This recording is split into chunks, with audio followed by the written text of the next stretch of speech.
screen. All right. Here we go. Got it. So just hold on a sec while I get all this started here. I just went live, but I gotta check.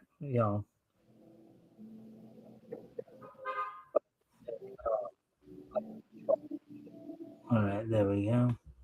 All right, just gotta make sure that the sound's all good. All right. So, anyways, before we get started, of course, hello everybody. Welcome to my friend's live with him on YouTube. Welcome to the mic stand. Today is Sunday, June 28th. As you all know, this is our weekly look back at comics history. Right now, we're working our way through comics that went on sale in September of 1940. With that, and we'll get into more detail about that, let me introduce you to an old friend of mine from school, from elementary and high school, Adrian Chavez. Adrian, you want to introduce yourself to everybody? Tell everybody a little bit about yourself, and of course, feel free to promote anything that you want to promote. Hello, everyone's name is Adrian Chavez. I've known Mike, I think since 4th, 5th grade, elementary, Hutchinson, Lamrado, California. Been a long time. How are you, Mike? All right, how about yourself? I'm good, man. I'm good. Just being a family man. Yeah, well, unfortunately, I never got that experience myself. So, but you know how that goes. Sometimes life just throws you a curve or two. But are you on your phone? Yeah, I'm on the phone. I was trying to make the screen wider, but that's all right. Yeah, you're good. All right. Can you see on the phone there? Can you see everything? Like if I was to bring up a screen of stuff to like the comment, you think you could see that and read? I can see it. Yeah. All right. Well, we'll see. Okay. So let me explain what we do here on the Sunday. Well, as you know, because I've sent you some links before. I don't know if you've watched any of my shows at all, but I know I've sent you links. Which ones you've caught, I don't know which ones you've actually had a chance to see. But on the Sunday shows, we do what I call a historical comic retrospective, where we'll go back and we'll read old comics. I'm going chronologically in order. Right now, we're working, of course, our way through September of 1940. I have a guest. I have a co-host on these shows for primarily for the purpose of commentary. So as we're reading, so as we're reading along, if something grabs your attention, feel free to comment or ask questions about it, and we can discuss. Also, if you would like, this is usually optional because some guys just prefer do just the commentary. Other guys like to also read along as well. If you'd like to read along as well, do the character voices and all that, you're welcome to do that too if you so choose. So let me ask that. Would you just like to do commentary tonight, or did you want to also do some reading? Some commentary is okay. Okay. All right, that's cool. That's cool. So I'll do the reading tonight, and I'll of course be doing a lot of the voices. So, and then just to fill you in on what I do Monday to Thursday, of course, I do what I call a niche newscast, where I go over news articles from areas that are traditionally considered niche, anime, cartoons, comics, manga, pro wrestling kind of thing. And then, usually we have a couple other segments. During the week we have the Wrestling Wrap-Up, where I focus on all the wrestling news. And then at the very end of all the shows, I have a This Day in Niche History segment where we take a look back at what went down in niche history, picking out like this day in animation, this day in animation history, this day in comics, that kind of thing. So, anyways, hello, Fit shows up, one of my regulars on here. And of course, a friendly reminder to everybody, if you guys haven't already, if you guys can help out by liking and sharing the screen, see if we can get some more friendly people to engage, that'd be appreciated. Also, if anything here grabs your attention, feel free to comment and or ask questions, and I will try to answer the questions with the best of my. So, one last time before we do get into the material at hand, and I talk about what we'll actually be reading tonight. Adrian, is there anything you wanted to promote or anything? Because I know you got a business or two that you run, right? Yeah, but no, that's okay, brother. Not really wanting to do that right now. But Okay. yeah, no, I do. I actually just gonna get starting in another one, renting bouncies. Well, as I know you have a hot dog business, from what I Yeah, understand, and then if I understand correctly, aren't you like into motorcycles too, or something like that? Or yeah, I started a motorcycle ministry okay, all right. Well, again, if here in you Arizona. want to promote it, just let me. You want to promote it later, we can do that too. But anyways, Okay. Thanks. We'll keep that options open. Yeah, Mike. Thank you. no problem. Well, I let basically everybody who co-hosts, I give them a chance to promote what they're doing. Most of the guys who I have on here are other YouTubers slash comic book guys who actually have projects they're doing. So give them a I chance. see, bro. You know. But anyways, with all that out of the way, and here's one of my other regulars, Nat Siri. Hey, Nat Siri. Hello, Mike. Hello. Um, Shadow. Is that what you call yourself, Shadow? Yeah, that's my bro name. Well, here's a funny thing about that too. So one of the guys I know who I actually had co-hosting last week, he goes by the name Shadow Hawk, and Oh, it's really? Shadow Hawk Talks. Oh, man. So yeah, Interesting. Cool. Small world. yeah, small world. Yeah. Anyways, okay, so tonight, as I said, we're going to be doing comics that went on sale in September 1940. This week, we are focusing in on Ace Magazines, which is a comic book company back in the 40s, as far as I know. Tonight, we'll be reading from Super Mystery number 4. The features will include Magno the Magnetic Man, Sky Smith, Vulcan, and the Black Spider. And yes, there have been a number of different comic book and cartoon characters named the Black Spider. This is obviously Ace's version of him. Also, Magno the Magnetic Man is not to be confused with Magno the Miracle Man from Quality Comics. So, with that being said, why don't we go ahead and get started? Let me pull up the material here. I'll be reading. And Adrian, as I said, is anything, and of course we'll stop in between stories. I'll probably ask you some basic like book review type questions. You'll get the gist of it when we get going and stuff like that. So, because a lot of what I do is I try to engage conversation and stuff like that. And so, all right, so let's look at this. Action, adventure, thrills, Super Mystery Comics, Ace Comics, 10 cents. Now, back in the golden age, Adrian, I don't know. Now, Grant, I myself did not read comics when I was a kid. I don't know if you did or not. What actually got me interested in comics was growing up watching You remember the Super Friends cartoon, right? With Superman, Batman, all of them. Adrian, did I lose you? I'm here.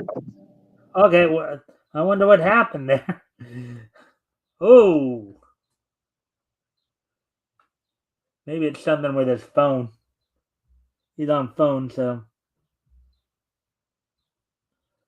he look. No, well, he's on his phone, so is your phone fully charged, Adrian? There I am. Yeah. All No, right, it's just, I'm trying to make the screen bigger, and I keep trying different options, and then I end up bouncing out. yeah, I'm trying to make it a full screen on my phone. Yeah. But there we go. I can see it. That can be tricky. That's why I usually just prefer using a regular computer. Yeah, that's what I should have got on with, something like that. My tablet, at least. Well, maybe next time. And Well, you know why I did it? My kids were using it.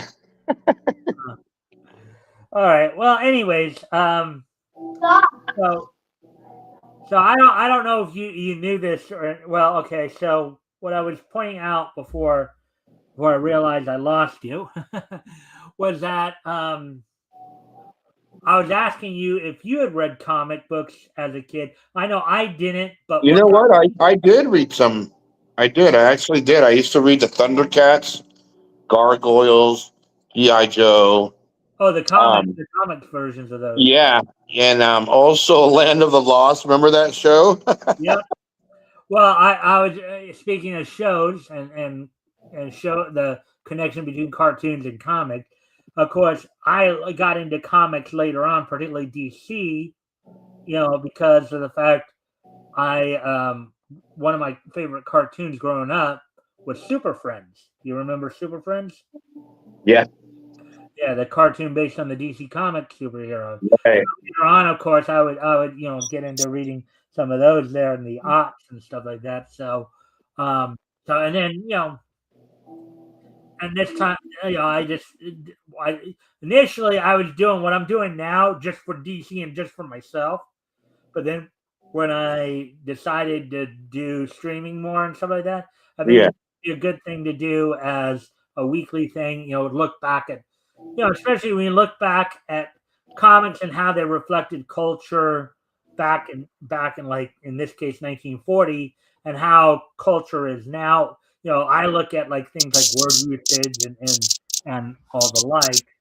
But again, we'll get to. But you see this, and I'm sure that when you were a kid, comics were probably what about a quarter, maybe $1.25, somewhere between a quarter and $1.25, right? Exactly, dude. Maybe even cheaper at some points too. Yeah. Well, back here, and for a very long from comic books inception in the mid 30s, like 1935 36, well into the early 60s, they were 10 cents. You Oh, see, gotcha. right there in the lower right hand corner of the gray portion of the top part of the comic right there, they were Yeah. 10 cents for like a good part of the first 20-25 years of their existence, believe it or not. So a little history tidbit for you there on the comic side of it.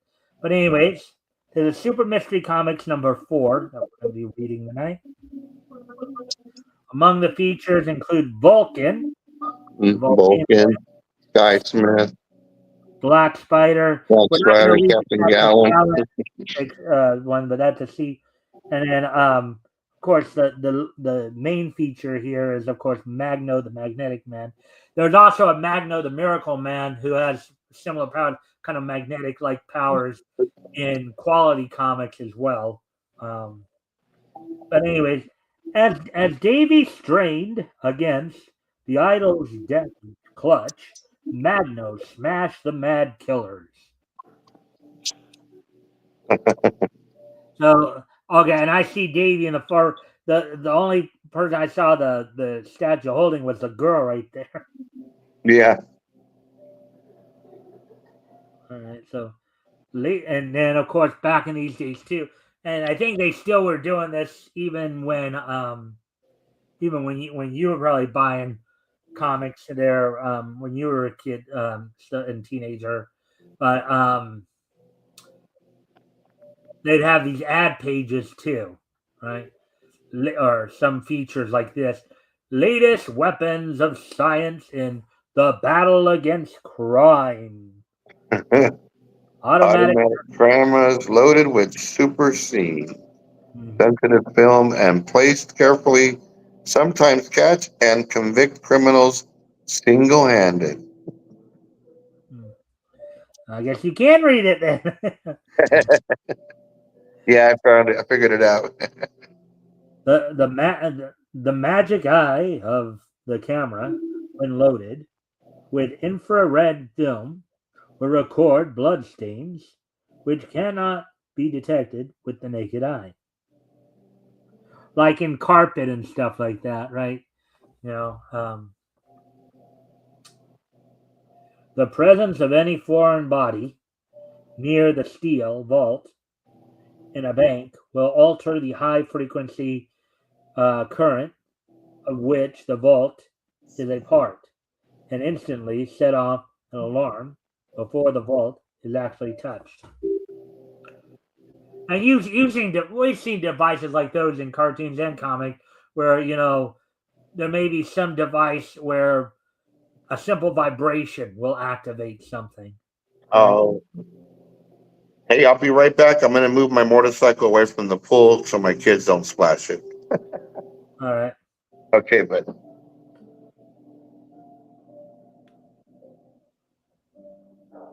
Comic-Con was selling them for $15. $15 a piece. Wow. Oh wait, is that $15 or 15 pounds?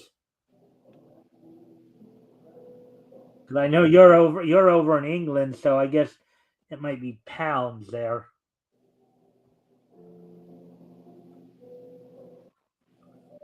And not the weight either.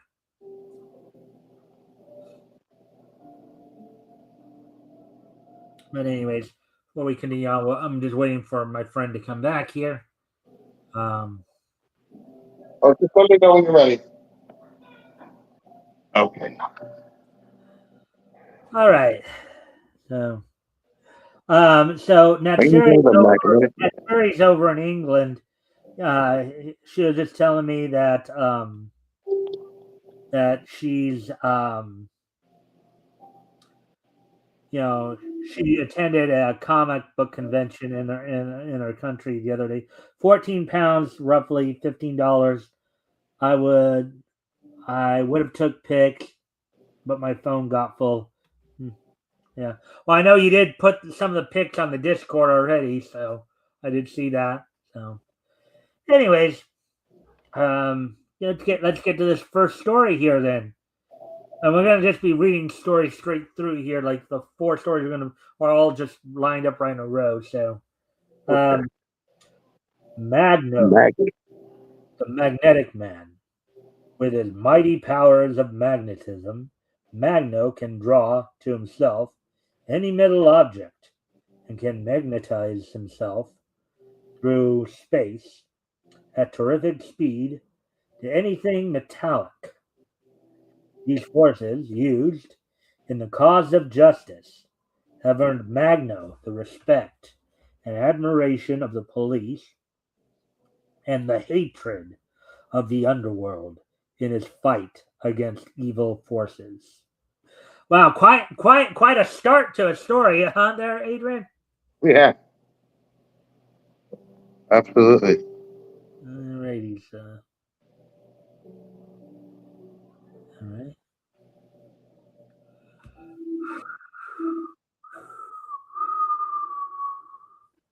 There's a reason why I'm whistling here, and you'll know in a moment.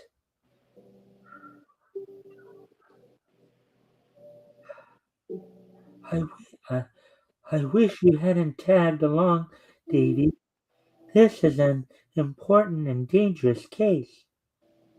Gee, Carol, what good is it to have a sister who's a private detective if I can't help her catch crooks?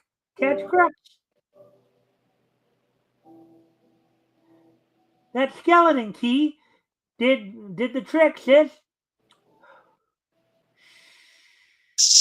Those thugs may still be here. That was a woman. So are you saying now you want to actually do the voices and read along and do the voices, or did you still want to just do commentary? Yeah, I'll commentary. Okay. I'll catch on with you. All right. Those thugs may still be here. At this very moment, upstairs in the same building. Hurry, Floke! The moms can't, and the old guys trussed up. We'll get out the back way. Yeah, this dump will go up like a giant firecracker in a few minutes.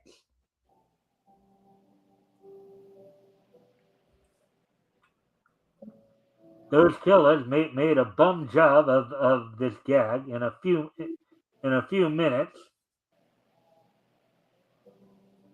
Help! We found Owen Dalton, Davy. They've got him in that room. Easy, sis. It might be a trap. Is that you, Mr. Dalton? Yes.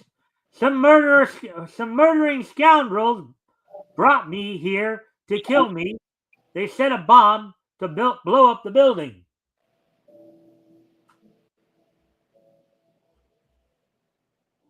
Before Owen Dalton finishes speaking, boom! Magno, nearby, hears the explosion and magnetizes himself to the scene. Wow! He magnetizes himself to the scene. That's quite an interesting take, isn't it, Adrian? Yeah. Oh, yeah. That tenement building exploded. I'll see if I can be of help.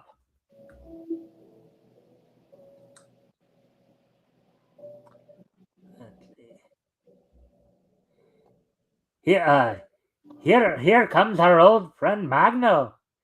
Anybody trapped inside, boys?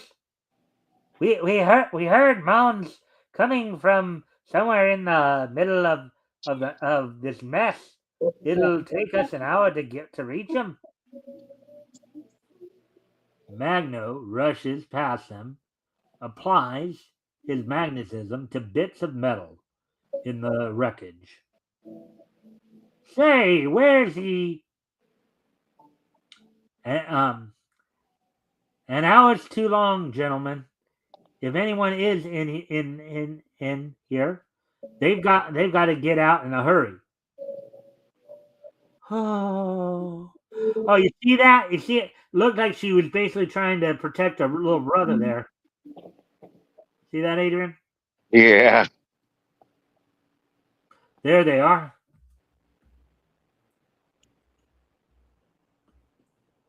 Whew. Thanks, mister. Another few minutes under that, and it would have been all over. It's Magno, the magnet man. Gosh. Do you know if there's anyone else in the explosion? It's Owen Dalton. He's dead. The explosion got him. There's your answer to that. What were you doing in this old building? What's it all about?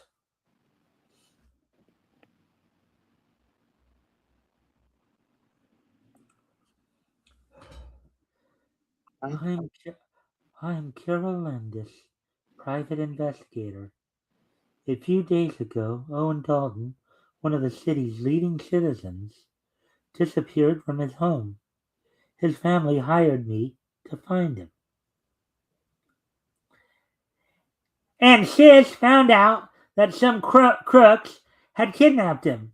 We followed them here and were just about to get to Mr. Dalton when, boom!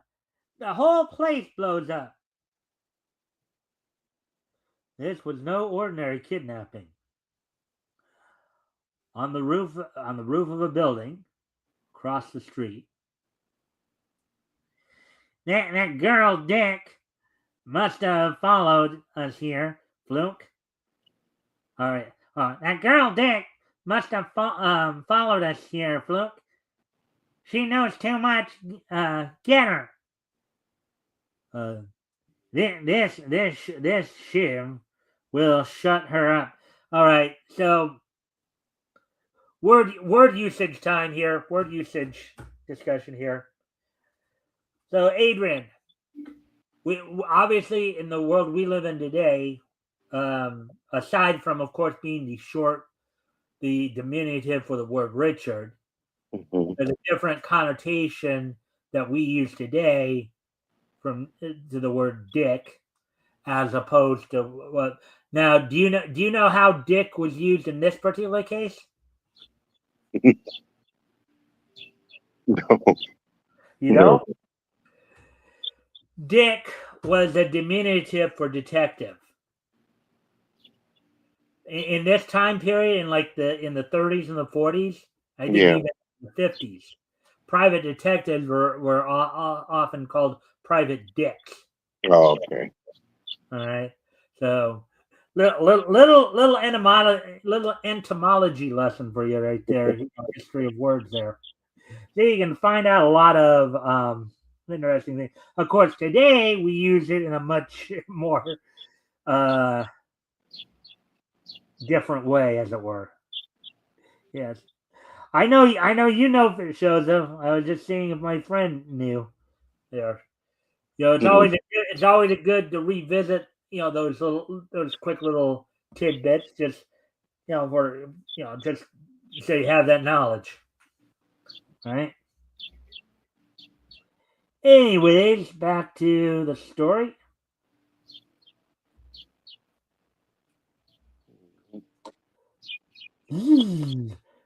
Duck! It's some thugs up on that roof. I'll take care of them. Wait, where? Boy, look at him travel. I don't know how you got here so fast, buddy. But all you're gonna get is cold steel for your trouble. Yes, but not the way you think. Now, what do you think he might mean by that, Adrian? Cold steel. Well, okay, so when they told him that they were going to give him cold steel, and then he said, "But not the way you think." What do you think he meant when he said, "But not the way you think"? You think maybe he might have a plan to turn that cold steel against them? Maybe. Maybe, yeah, or dismantle him from it. Yeah. Well, you could disarm him. That's correct. But we might. He is called Magno, the magnetic Yeah, man. right. So That's good. let's see what happens here. Probably going to be easy for him to get it. Oh yeah. Mm-hmm. Magno magnetizes the thug's weapons. Mm-hmm. Yep. He disarmed them all right. He just brought out his hand, just drew him in. All right. He just grabbed it. Yeah. Look at that. You see how their guns are just flying out of their hands into his. Hey, something pulled my gun right out of my pocket. Me too, and my knives. Those dangerous toys. Those are dangerous toys for you dumbbells. Not so fast. Let's scram. This guy's a magician or something. You said it, Luke.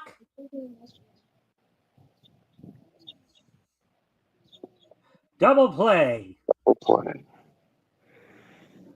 Is one of your kids coming over to you? Wondering what you're doing? I got to move my bike now. Go ahead, though, Mike. I'm listening. All right. All right. So I want you boys to answer a few questions, and I'm going to make sure you talk fast. Hey, cut it out. We don't know nothing. Yeah, right. If you believe that, I got some swampland in Florida I'd like to tell you. Ever heard that one before, Adrian? No, brother. You never heard anybody like when somebody says, if you believe that, I got some swampland in Florida. You've never heard that before? No, bro. Never heard that term. Yeah, so it's generally a joke. But anyways, tell me. Now look at it. Here's a classic noir style way to get gangsters to talk. Hang them over a roof. Yeah. Hang them over a roof. Yeah. If you don't talk, I'm gonna drop you. All right. That old game. Tell me what you know about the explosion. We were hired by some stranger to bring Owen Dalton to that empty building and blow it up. Satisfied that the crooks really know no more, Magnum heads for the street. Now I'll turn you over to the cops. Quiz those two for the answer to the explosion. Thanks, Magno. Come here.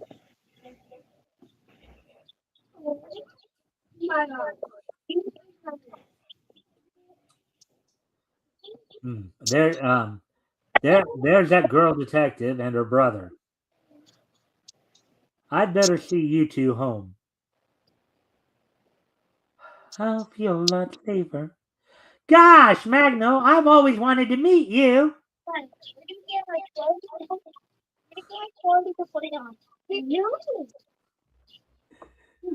Are your kids listening to what we're reading here? They're not paying attention. I can hear them in the background. That's why I'm asking. Walk around it for a while; it'll get cooler. The pool water is so hot. It's been 100.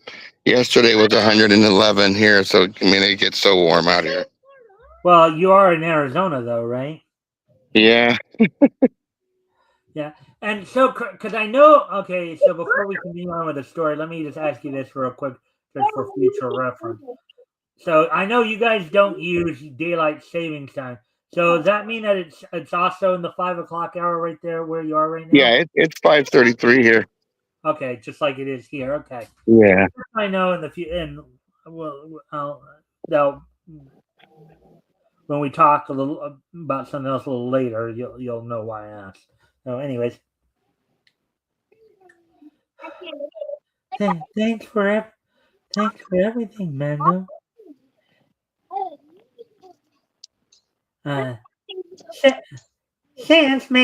Sis made me a little Magno uniform. I'd like to show it to you some other time, Davey. You don't want to go get him ice bag. What was that? Oh, I guess he's. Sorry, brother. Go ahead. All right. Yeah, I thought I heard you say something, but I couldn't tell what it was. Magno leaves the girl and her brother. If that girl hadn't been on this case, Owen Dalton would have been killed in the explosion without anybody knowing anything about it. Hey, Magno, wait up for me. Well, I'll be. Hurry. Okay. I just had to show you my outfit, Magno. I knew if you saw it, you'd let me string along with you and sort of be your assistant. You look swell, Davy, but Yes.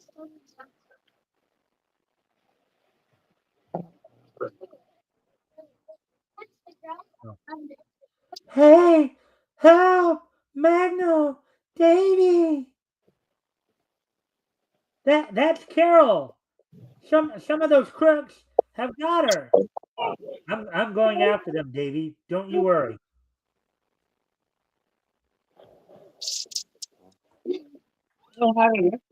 Magno draws himself to their rear bumper of a speeding car, but something's slowing me up. I wonder, hey, what are you doing? I had to come. It's my sister they've captured. Guess there's nothing I can do but let you come along. Thanks, Magno. I'll be a help. Wait and see. Now,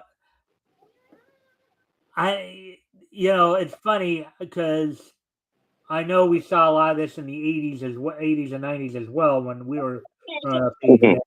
But back in the 30s and 40s, you had a lot of these superhero stories did have a lot of kids sidekicks. Of course, we know some of the more famous ones like Robin the Boy Wonder, Bucky Barnes, and for Captain America, to name two quite a few.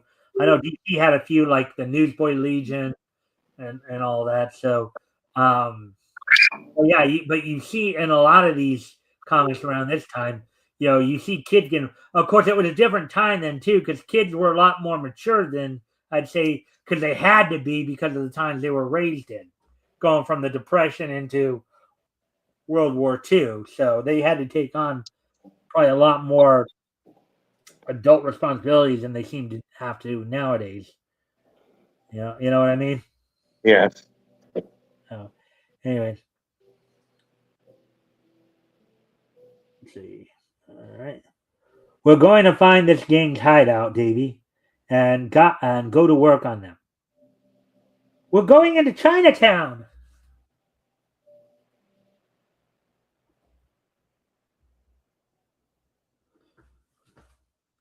This is the end of the ride, Davey.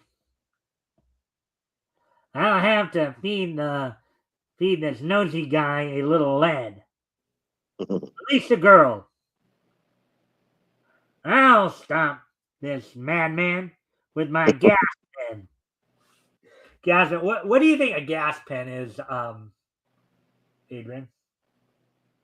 A gas pen? I don't know. Well, it would probably be most likely a pen that shoots out gas. Well, yeah. I mean, obviously, something like that. Yeah, that's what I was kind of getting. And there were a couple of DC heroes, the Crimson Avenger and Sandman, who both utilized gas guns, not actual like lead bullet. Gas, like a pepper spray.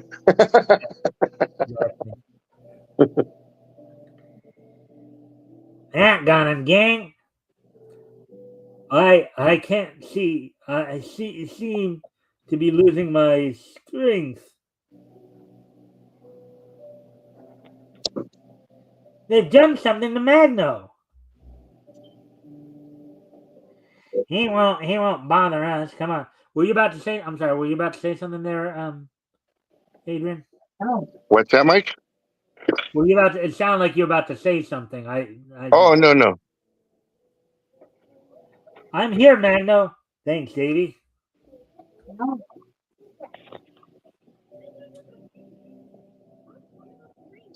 You rest here, Magno. I'm going to save Carol. Davey, wait. My strength is coming back slowly. That crazy kid will be killed tackling those thugs. In a few minutes, Magno has fully recovered and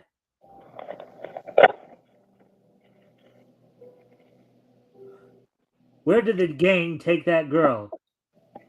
Me no savvy. I saw them come in. Costumed one, no go back of shop. Okay. Not back here either. There must be a secret exit. Stop search or a white man will stop bullet.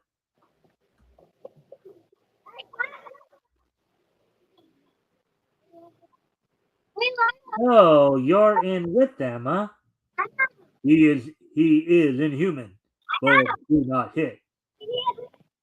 Of course they don't, because a dude's got a magnetic field around him, buddy. Right, Adrian? Right. But fists do, Confucius.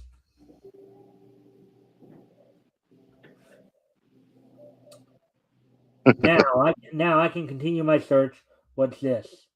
A secret door. This must lead to the gang's hideout. They're on the other side of that steel door.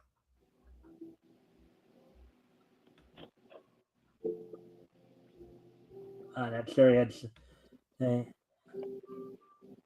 child labor laws didn't exist then. No, they didn't. Well, also though, they couldn't really exist too much because you had a situation where, as I said, going from the Depression into World War II, there was a case where, like in the Depression, parents themselves were having enough trouble getting jobs, and kids would have to help out like around the house and maybe even take what little few odd jobs they could get as well, to help support their families. And then when you get into World War II, with all the able-bodied adult men being drafted into the army, kids oftentimes would have to help support their family by, some of the older kids, some of the teenagers would have to get part-time jobs or what have you.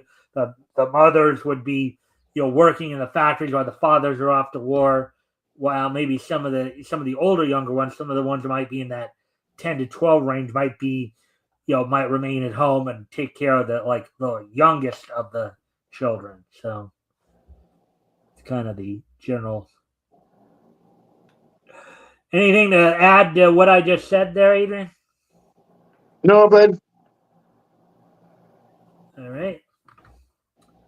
Magno forces the full force of his magnetic powers upon the steel door. Here she comes, hinges and all.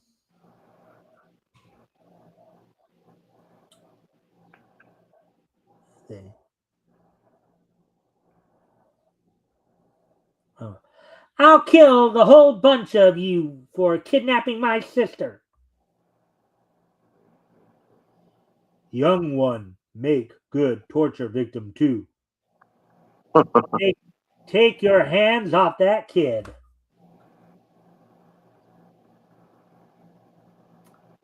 Master, shall I finish the white girl off in a hurry? Yes, then we'll take care of this phone. Keep fighting, Davy. I'll help you in a minute. But first, I've got to stop this phone. Okay, kid. Oh, okay, kid. You're free to take a poke at some of these crooks. Boy, will I! Ooh. How do you like that, Fatso? Nothing seems to stop that man. I'd better take the girl and get out of here. Catch this. Wow, that cleans them up, Magno. But that masked guy escaped somehow with Carol. You got spunk, Davy. Yeah, but if I only had magnetic powers like you. Say, that's an idea. Wearing that suit will get you into trouble, probably with the underworld. You should have some defense, and I think I can give you temporary magnetic power. Swell! This will give you magnetic powers for about an hour. So I see what I think he's charging him by rubbing some of his power into his skin or something like that. Let's see. You must promise only to use them to fight evil. Sure, Magno. Gee, just like magnetizing a piece of steel. Huh?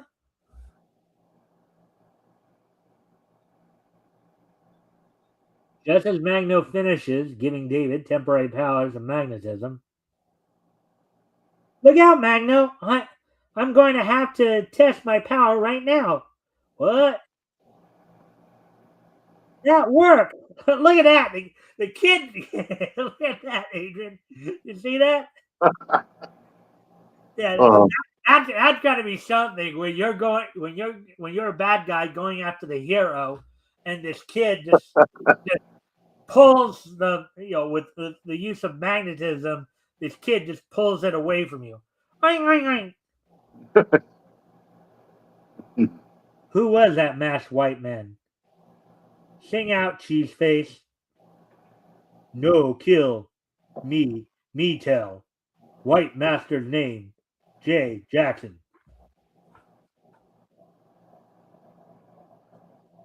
Hear that, Davy? The guy behind this business is the owner of the Morning Star, the worst blackmailing scandal sheet in the country. Gosh! Magno and Davy leave the hideaway, and I guess Davy's holding. I guess Davy's holding. Oh wait, no, Davy's using his magnetic power to fly.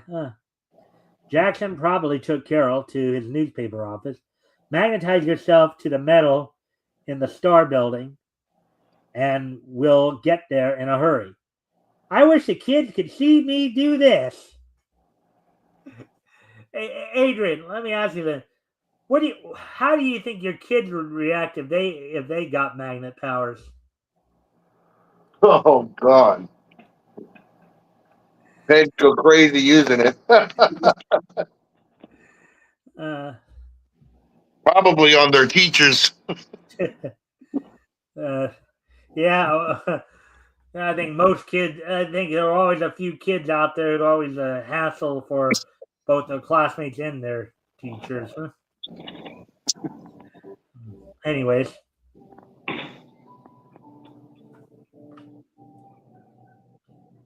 the Morning Star is. Hey, Mike, Yeah. how long is your broadcast? I have to deliver a jumpy.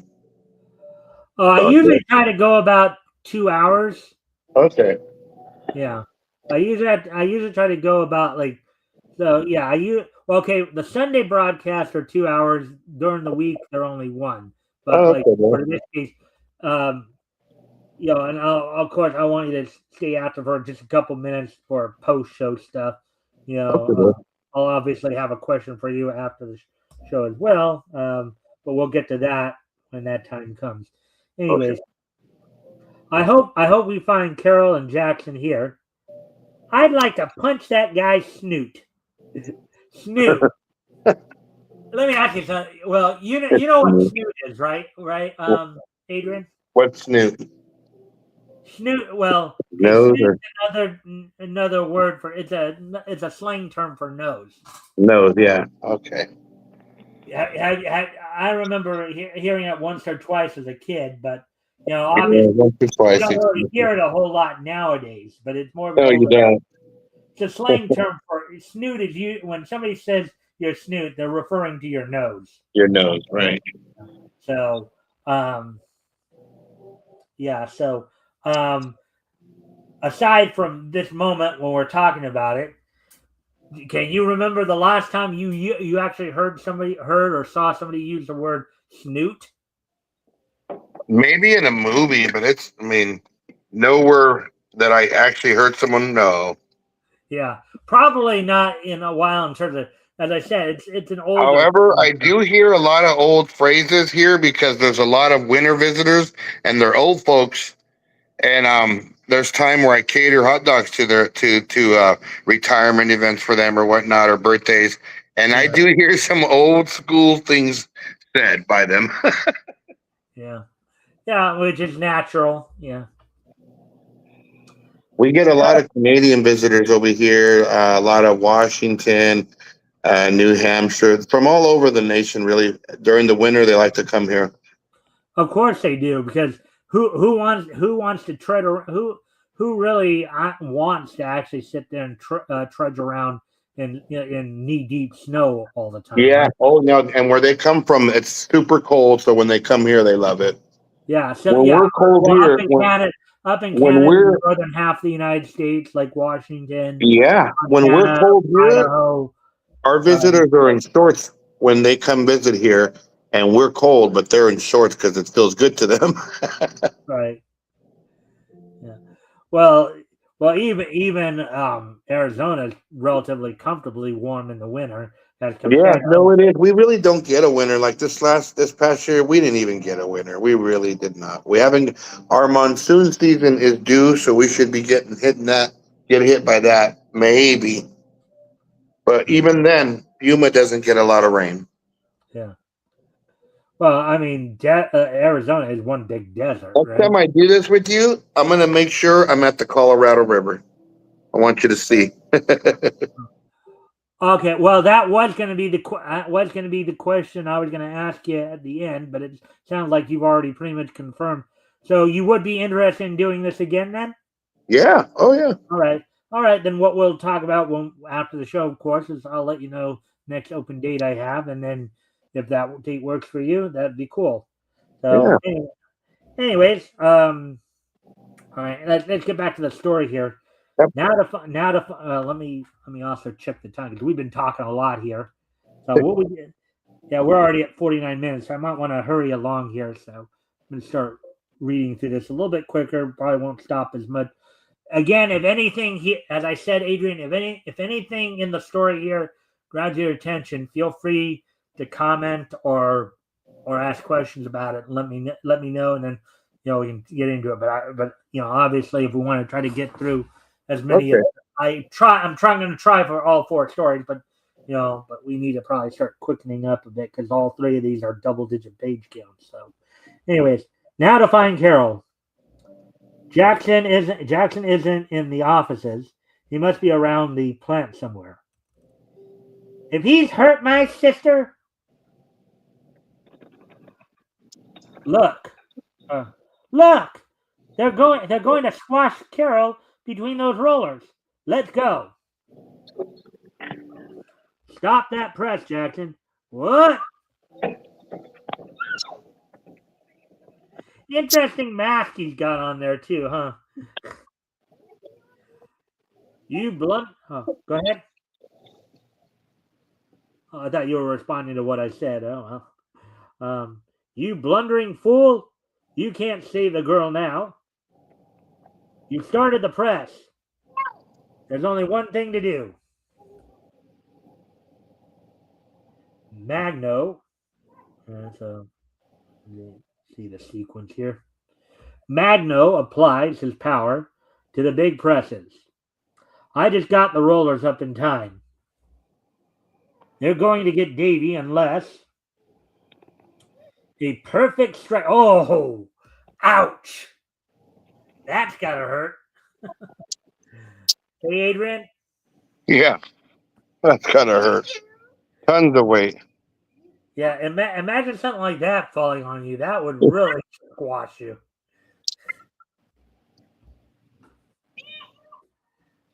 Now try and get me, Magno.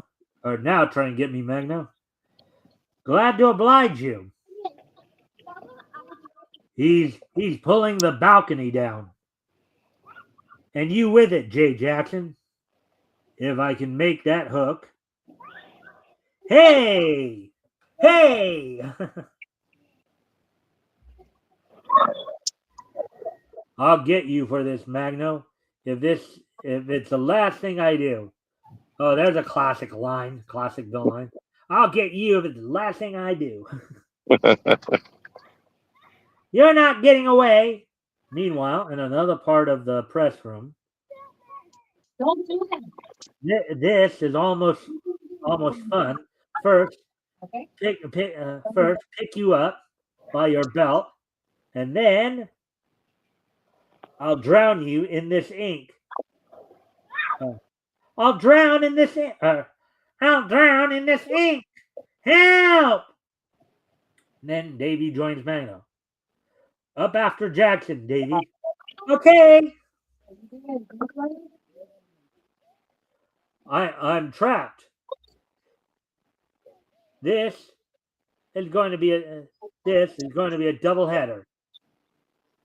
Oh, look at that. High low right there. What a tackling dummy he'd make. No kidding. You may have caught me, but you can't prove anything. We'll see.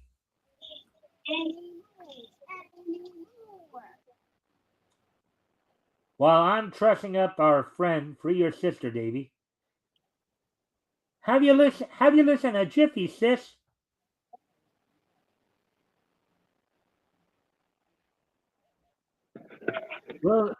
We'll see how you and your crooks like the building to fall on them. Oh, no, no, no! Outside, Magno summons all of his magnetic strength, and I think Jay Jackson will talk after this. Zowie! He's pulling all the rivets and bolts from the building. Wow! That's an interesting way of demolishing something, isn't it, there, Adrian? Yeah, no kidding. Yeah. Looks like, well, I don't want to say it, but it looks like the earthquakes that just happened. The buildings, just Yeah. rubble. Yep. Help! I'm caught under here. That plant will print no more untrue stories. It's about time it was put out of existence. Now we shall see. You read the comments. Everything. You read the comments. Get me out of this, and I'll confess everything I've ever done. Now, a little bit of jurisprudence education here. You realize this is 19. So Adrian, you've heard of the Miranda rights, right? Mm-hmm. Yes. Okay. That's that little speech that police officers often have to give to when they arrest people, right? You have the right to Right. remain. You have all that. Well, Miranda rights were actually not established until a court case in 1959 with I think it was Miranda versus I don't remember, but basically it ended up ensuring that you had to whenever you arrest somebody, you had to tell them what their rights were. You know, in whatever whatever was their native language. Got it. That's what I like to hear. Jackson confesses that he tried to extort money from Owen Dalton, but Dalton defied Jackson and threatened to expose him and his paper, forcing Jackson to kill him. So now get me out of here, and I'll sign the confession. A few minutes later, so coercive confessions worked back in these days, to say the least. A few minutes later, here's a murder, fellows. I'm going to see my game. Thanks, Magno. We've been trying to get something on this muckraker for a long time. Muckraker. You know the last time I heard that term, Adrian? I never even heard it. You haven't? Say it again. Muckraker. Okay, yes, maybe, Mike. I'm not even kidding. Probably never have even heard it. I'm surprised because Nutmaker, or what is it you're saying? you have to go back to high school. You would have probably heard it in your high school social studies class. Yeah, maybe then. Like when we talk about like American history and government and all that, the muckraker is somebody who sits there and practices what they called yellow journalism, right? You don't remember those lessons from high school, I take it? No, brother. So, anyways, what a guy that Magno is.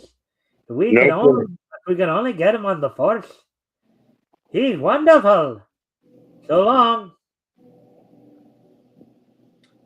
Let's see. Gee, he can do things just like Magno.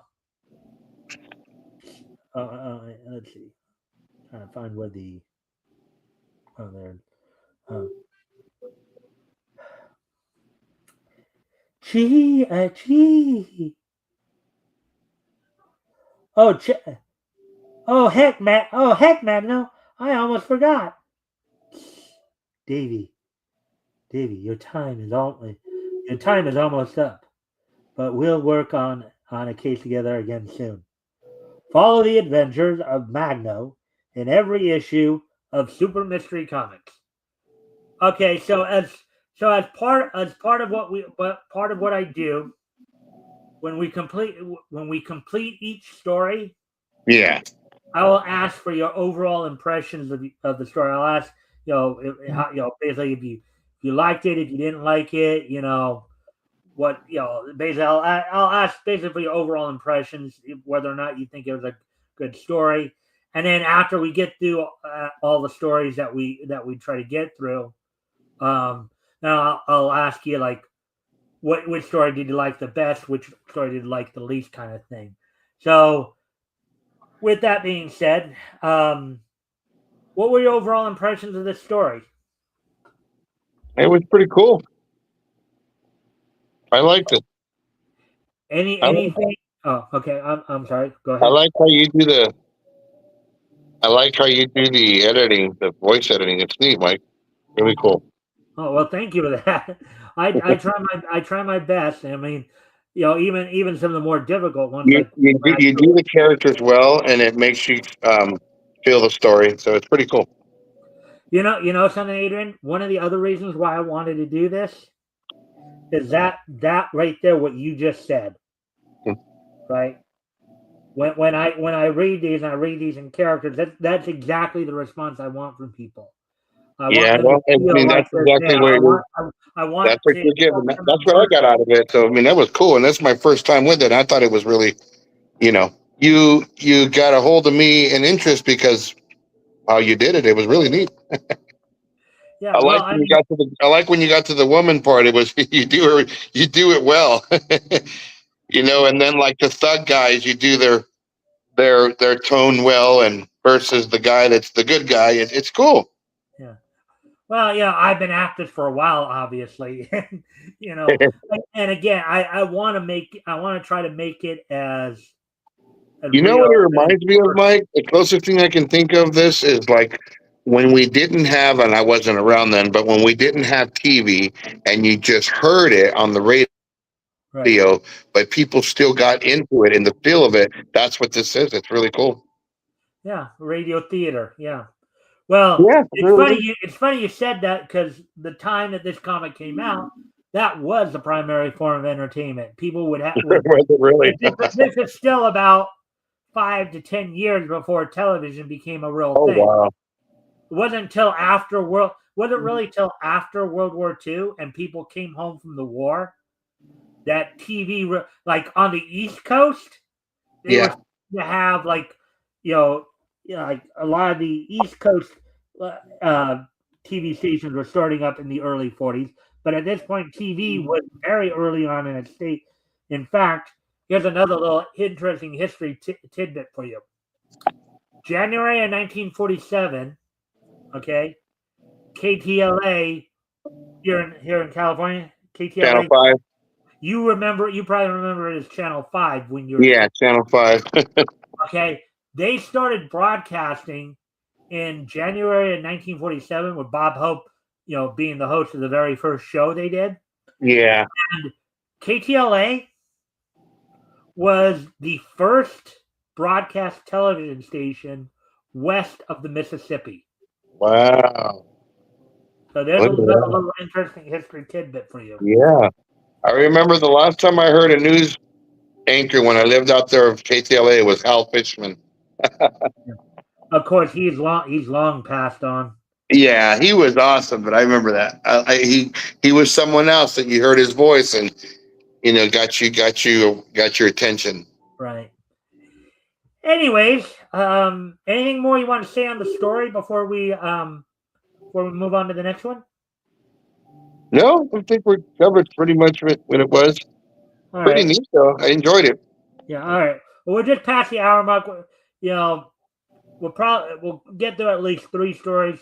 We'll see where we're at come about quarter till the about hour 40, probably about an hour 45, wherever we're at. We might finish up whatever story we're on, and then we'll get into like this day in Nietzsche history segment, or this case this weekend in Nietzsche history segment, and then we'll wrap things up. All right. Okay. So let's get to the next story then, which is Sky Smith. It's going to probably be slightly different because I think it's an aviator type story.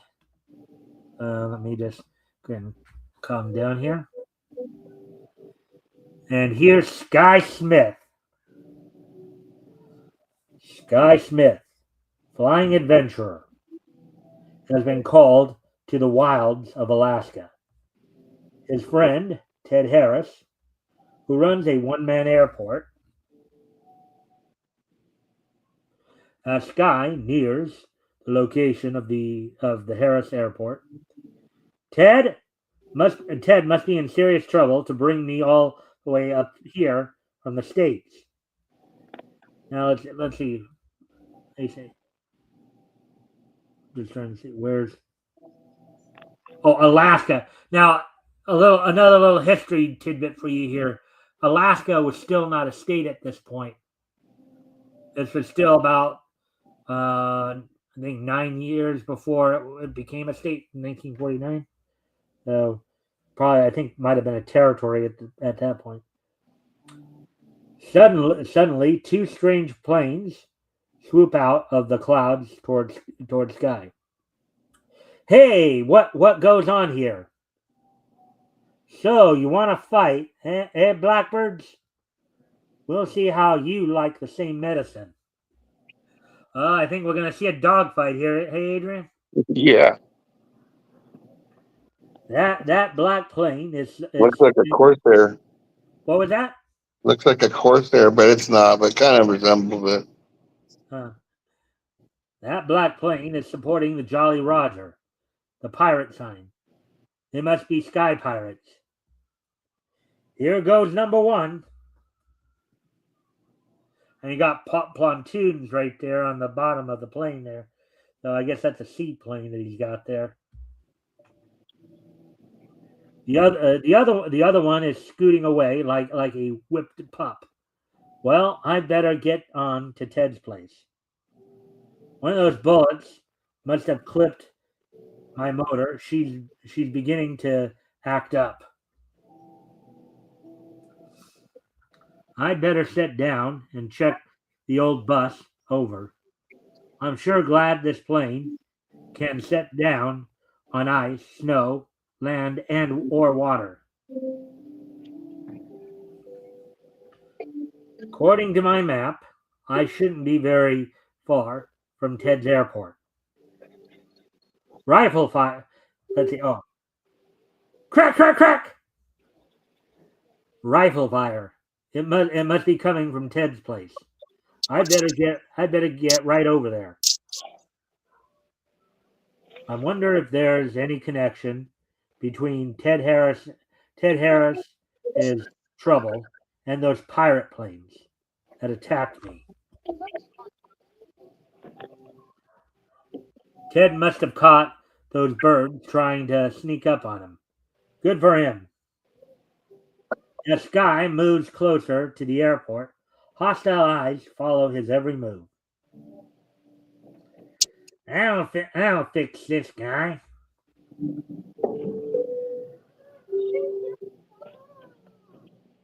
Okay. I thought I heard a movement up there. Hey.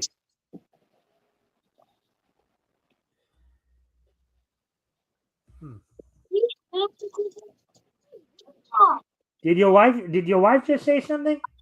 Oh no, my kid got in trouble, and I'm trying to tell them to stop.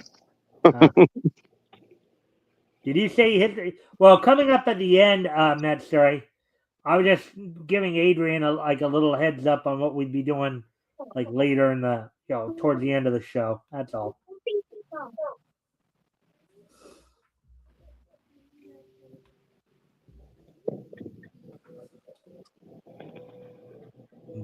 Now I'm gonna knock your brains out.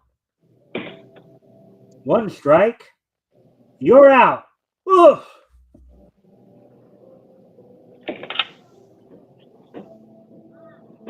No sense trying to be quiet after that. Might as well make a break for Ted's building. As Sky reaches the clearing. Don't let that guy reach the building. After him. Ted's gun is silent. They must have got him. Actually, Ted's gun's silent. They must have got him. Whew, that bullet was close. The door is locked. Hey, Ted, open up. I guess Ted can't reach the door. There's one way to get away from that rifle fire. Hi, Ted. It's all right. It's all right, Laura. It's Guy Smith. Thank goodness.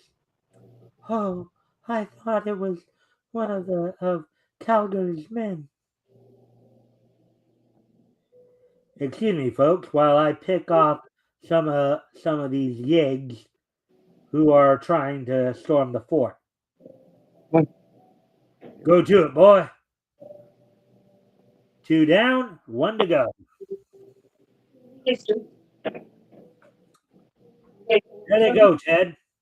The survivors are taking off in their planes. Almost to go somewhere.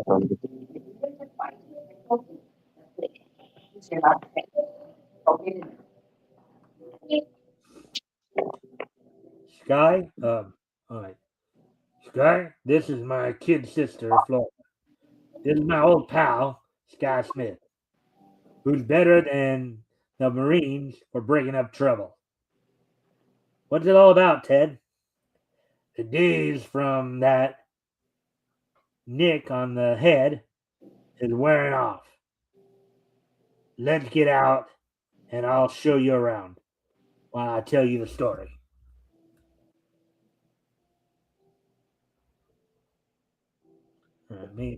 All right, gotta lighten the voice a little bit there. This spot has a natural clearing for a landing field.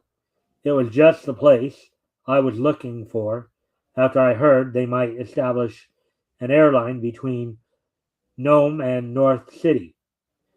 We're dead center between the two. Looks like a swell setup, but how do you get your power? There's a waterfall deep inside this cave. Inside the cave, the waterfall is so far underground it never freezes. Where do the sky pirates and their black planes come in?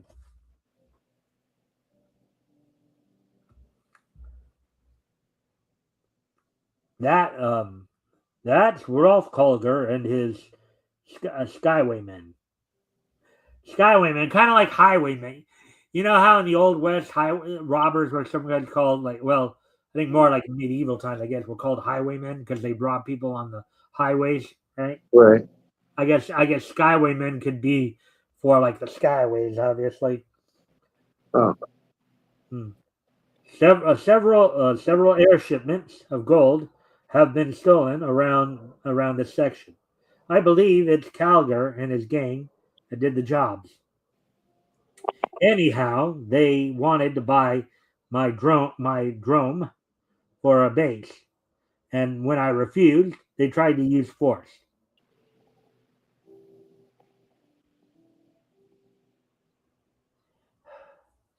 They looked as though they meant business. I better get my. I get okay. I guess that was yeah.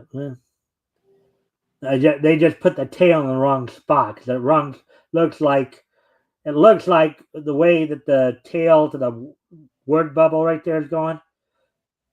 It looks like they're making it seem like the girl is talking, but it's actually Sky who's actually saying that. Sky's in the blue jacket right there. They looked as though they meant business. I'd better get my plane fixed up. Sky Smith works on his plane all that afternoon and by dusk. And by dusk, there's one of Calgar's planes. Now, why it's bombing us. That guy sure got the range. I've got to stop him before he makes a direct hit. I'll warm up these guns. This will be a good stunt if it works. Oh, look at that. Look at that, Adrian. Man. Good old Immelman. One of my bullets must have hit the bombs he was carrying. Wow, look at that. He just blew the blasted thing up.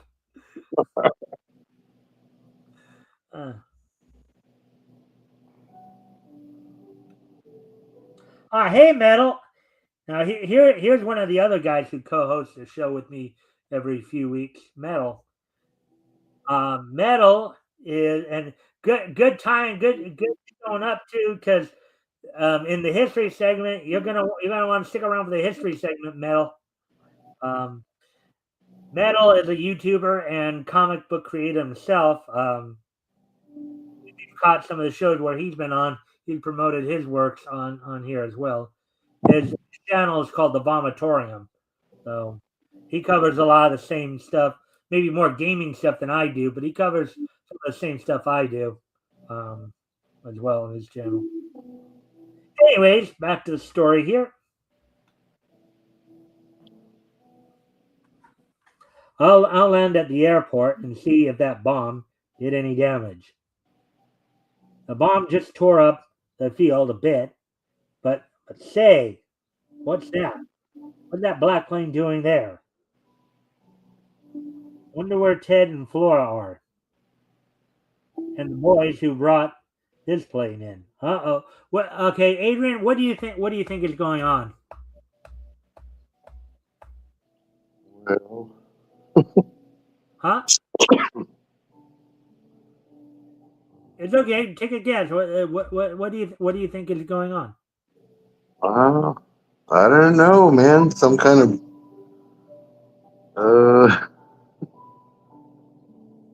I don't know. They're gonna take something from him. Well, or maybe they're trying to kidnap him or do something to Ted and Flora. Maybe. Maybe that. So when I ask stuff like that, I'm asking for you to try to foreshadow. We'll probably end up being right, most of the time. But cautiously, Sky examines the plane. Well, I'll be blasted. This job is loaded with TNT and set to go off any minute. The old Trojan horse. Okay. That bit, not the other thing, but I disconnected the timing apparatus and say the lights just went out in the cabin. Oh, so maybe they are gonna hold him hostage. Let's see what happens here. No one in here. There's not a sign of anybody around the airport. The outlaws must have gone to the cave to wreck the power plant.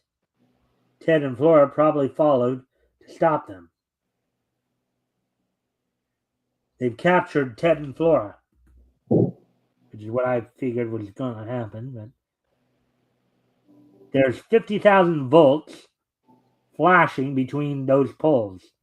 Harris, I'm tossing your sister. Actually, I'm sorry. There's 50,000. I thought, okay, I should have realized it wasn't Sky talking. There's 50,000 volts flashing between those poles, Harris. I'm tossing your sister right into it unless you sign your airport over to me. No, don't. I'll sign. Get her away. Ted must not sign. Oh, all right, Ted. You and Flora get out of here while I hold the gang off. Why you? I'm going to throw a party, Calgar. Hell, attack, you fools! And that party is you. I'm going to throw a party, Calgar, and that party is you. Nice, interesting exchange there, huh? Let's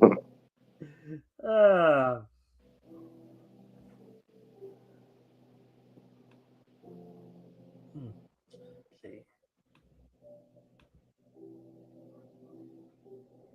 I might have to run off to the store soon, so we'll see if I'm still around for it. I guess fair enough. Right. Meanwhile, we can't leave Sky to hold off all those men alone. He'll be killed. You don't know Sky. He's a human hurricane. When he gets going, in a few minutes, those dopes will get smart and come at me from all sides. Hope Ted and Flora are well on their way. Now, this is one of those classic situations where the hero is worried that the two people he's trying to rescue are going to inadvertently basically get in his way and make it harder for him to fight the crooks. I mean, you've seen that before, right, Adrian? Yeah. Comics, when you've seen that kind of stuff happen. All right, so here they come. I'd better vamoose. Get him, gang. Empty. There's a parting gift. So what happens? The gun's out of bullets, so just toss it.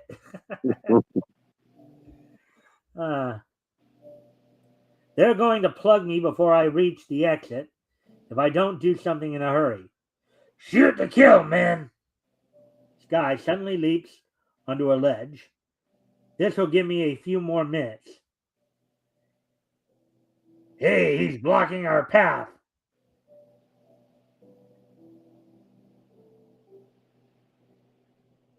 Catch him before he reaches his plane. So long, boys. See, I told you. I told you Sky would get away. Yes, but Calgar and his gang will soon be out of the cave, and they will corner us here. Get me a piece of rope, Ted. I've got an idea how to trap Calgar and his men in that cave. Okay, Sky.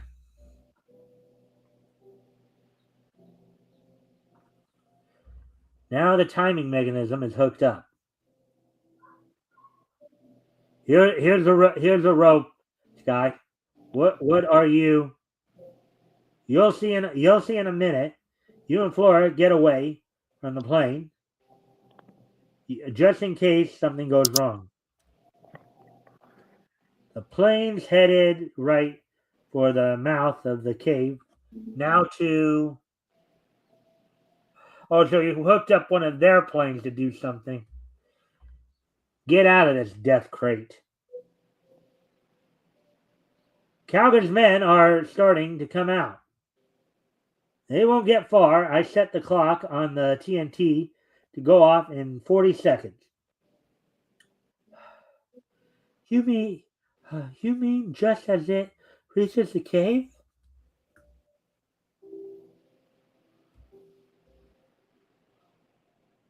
Our plane, it's filled with explosives and it's going to crash. Run! Gangway! I think that answers your question, Flora. Come on. We'll make sure none of them get away. Hey, Ted, Calgar got out, but he's wounded. Oh, help me. Get me a doctor, and I'll confess everything. Okay, Rat. It's a bargain. Calgar confesses stealing the gold shipments. You'll have to put that in writing before I cart you back to the city, Calgar. Okay, only hurry.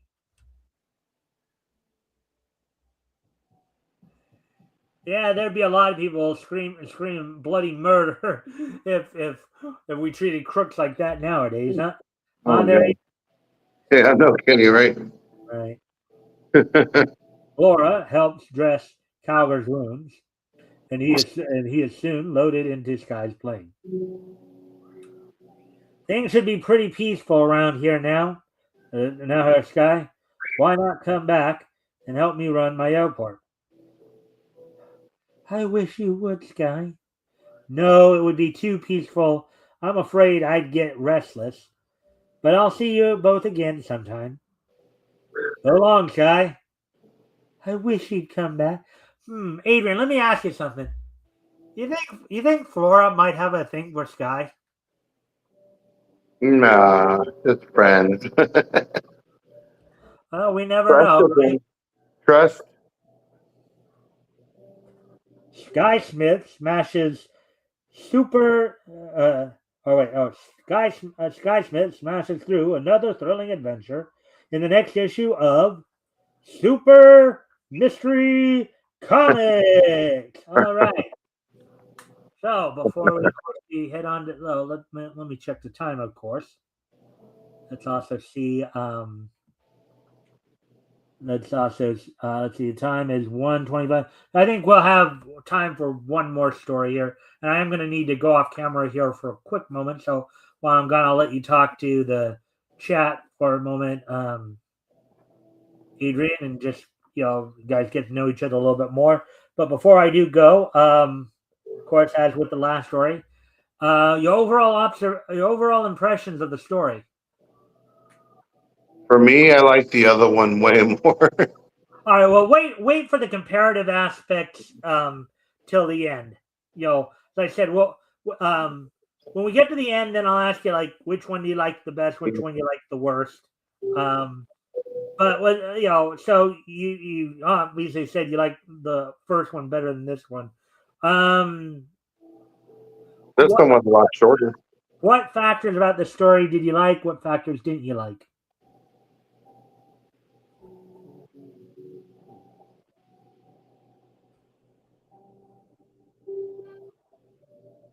No comment, brother. No comment. All right. Yeah. All right. Well, all right. Well, with that, as I said, I do need to go off camera for a moment here, so I'll be right back. But Adrian, why don't you talk to the chat? Get to know them, let them get to know you, and I'll be right back. Where are you guys from? Anybody live? And where are you guys viewing from? I'm in Yuma, Arizona. I don't know where you guys are, but I'm about an hour, or maybe 2 hours um, east of San Diego. Yeah.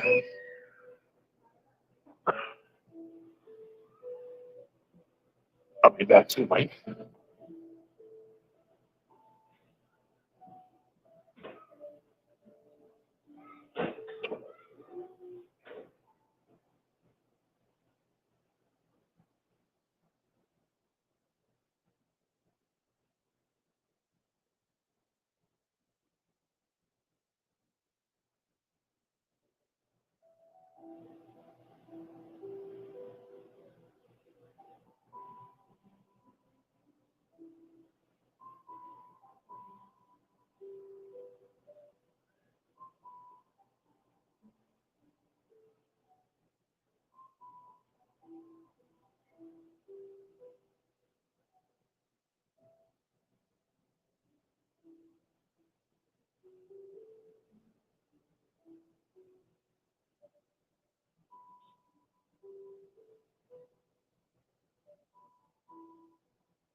All right, I'm back. Let's see. Apparently, there was a bit of conversation. Let's see what you guys were talking about while I was away. Wow, quite a few things were said here. Let's take a look at these. Let's see. On Mike's number one view, which I would say is pretty true. That Suri is here pretty much every night I'm on. So, seems I've been watching these broadcasts for a year or two now. Let's see. From England. Wow. She's from England. Nice to meet you, Nitsui. I'm about 50-minute drive southwest of Phoenix, Arizona at the moment. Yeah, so there's another Arizonian for you there, Adrian. Metal's also from. Right on. You want to just, for those who didn't hear earlier, you want to tell everybody where you're from, Adrian? Yuma, Arizona. I'm about 2 hours east of San Diego. Yeah. I'm right next to the borders.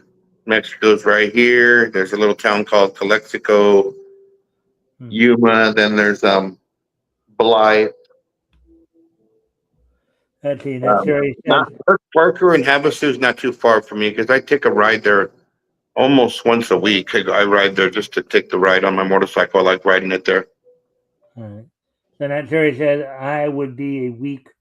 Oh, week drive away. That's an amazing car you got there. Must be some kind of duck to make that drive. True, I did find it near a river anyways. And then actually my phone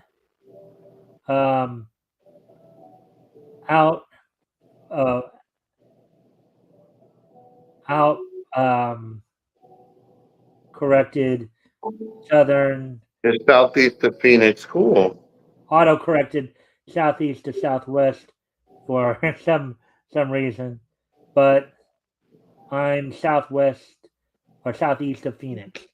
All right, so alrighty then. So now we'll move on to let's see. We're at an hour 32. So the next story will probably be our last. I know I want to try to get through 4 stories. It was going to be like 13, 10, 12, 10. That was the page count of each story. We got through the first 23 pages. So, but 132 now we'll probably do this next story, which I believe will be Vulcan, and then we'll start to wrap things up after that. Vulcan, that's the kind of motorcycle I got right now. The last one I bought was a Vulcan. Well, yeah, well, I don't think this story, though, is going to be about a motorcycle. No. Look at that. Vulcan, descendant of the god of fire, and that's a Greek god of fire, just to let people know, of course, has come to a civilized world from his volcano home to wage war against the powers of evil. As this story opens, he is setting out to investigate a series of terrible forest fires in the far west. In the far west, seems right. The fires. I'm guessing the setting could be taking place in like probably the redwood forest of California, maybe. Yeah. This forest fire is spreading. I'd better get busy. I don't think those ditches are going to stop this fire. You're telling us the fire has been forcing us back for miles. It's completely out of control. Don't know how it spread so fast. Is anybody trapped in that burning forest? Yes, there the fire spread in a circle, and there's a charity camp for poor city kids caught right in the center. We can't get to them. They're doomed. Hey, where are you going? To rescue those kids. Vulcan, immune to fire, plunges into the inferno. I'll make a path to the camp by putting out the flames as I go through. Meanwhile, deep in the forest, the fire's coming closer. We'll be burned alive. And we can't get out. It's all around us. Be brave, boys. A few minutes later, okay, fellas, let's break up camp. Gee, he came right out of the flames. Get in line and follow me back out. There's a path all the way out of the woods. There's only one guy who could do a thing like that. He must be Vulcan. Halfway out of the woods, Vulcan, help! That tree! It's a good thing you kids saw it in time. Wow! He's grabbing that flaming tree with his bare hands. That is quite an amazing sight, isn't it, Adrian? Yeah, it sure is.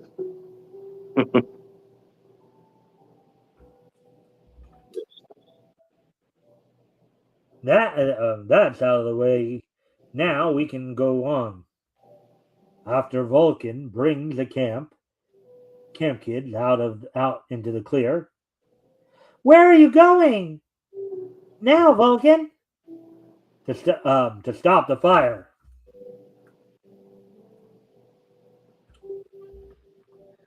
By exuding terrific heat from his body, Vulcan is able to penetrate the ground. Kind of like melting the ground as you heat it up, right? Yeah. Molecules. He's diving right into the ground. After burning a tunnel for a short distance, Vulcan emerges. There's my trap now to get the fire. Vulcan, master of fire, exerts his full power and causes the whole forest fire to follow after him. Look! Vulcan is playing Pied Piper to the flames. Pied Piper to the flames. That's very interesting. Actually, in a way, it does, it does kind of look like, I mean, if you think about it, I think that would be his right hand right by his mouth there. Almost does look like a flute, almost. Or as if he was holding a flute. Follow your master, Flames. I'll leave you in this tunnel where you can do no harm. Vulcan comes out at the other end and... Don't run. Sleep tight, Flames.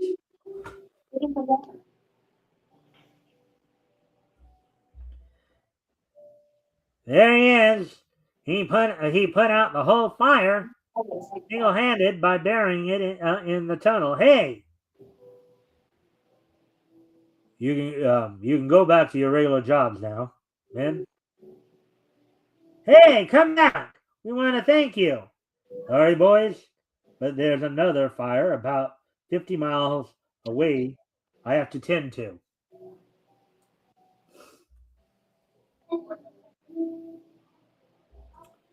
Vulcan's senses are highly developed, so that the smallest fire miles away attracts his attention. The new fire I smelled ought to be around here somewhere. I wonder what's causing all these fires. The firebugs. Adrian, do you know what a firebug is? A firebug? Yeah. I don't know, some little insect? I don't know, sir, man. No. Firebug is a term they use for an arsonist or somebody who likes to start fires. Oh, okay. It's more of a euphemized term, as you know. Yeah. It was used more back in these days than it would be today, or even when we were kids. So like a pyro. Yeah. Uh-huh. This is a cinch. We set miles of woods on fire and get away before anyone knows what happened. Not so, buddy. Where did he come from? Spraying gasoline on the woods and igniting them, so that's how all these big spraying gasoline on the woods and igniting them. So that's how all these fires start. Give me that gun. Not my gun. Vulcan radiates heat from his hands. I'll give it right back to you. Yeah, after he's made it useless, right? Look at how that gun is melting right there. Oh, yeah. Man, that's got to be a sight to behold if you could see that for real, right? Right? All right. Well, it looks like Metal just said something else. I'd say I'm Mike's number one co-host, not because I've been doing it longer than anyone else. That's just cool, Mike. Reason I'm just full of myself. To Metal's credit, he's when we're getting into the comics like this, his analysis is actually very good. You know, again, he's another comic book creator. Oh, cool. So his analysis of his take on things is actually very, very good. You know, he has a lot to contribute to the show when he's on. You know, I don't know. Again, don't know if you've had a chance to watch us when he's been on, Adrian. I would hope at some point you would, if you have time and all that. But anyways, and that story follows up with. No, Now, I'm going to compete. That's too neat. Oh boy. All right. So, anyways, on to the story. That's for turning fire to evil purposes and endangering the lives of kids. Oh! Now that's got to be an experience too. Having a melted gun basically being thrown back in your face. I mean, not just because it's hot and stuff like that, but even the sheer mess of it. You know, having like this hot melted piece of metal just thrown right back in your face like that. That's got to be something. Oh, God, yeah.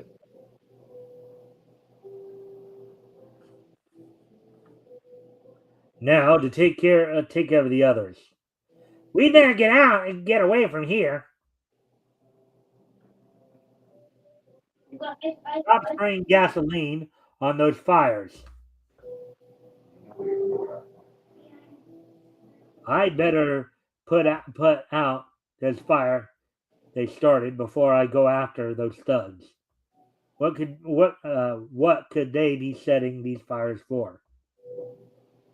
Now to get that bunch in the auto gyro. All right, so Adrian, I don't know if you were aware of this. Auto gyro is kind of an older term for it. Do you know what term we would use for it today? Auto gyro? Okay, auto gyro is an older term for a particular vehicle that would fly in the air. Today, we would use a different word. Do you know what that other word would be aside from auto gyro? What's another word for auto gyro that we would use today?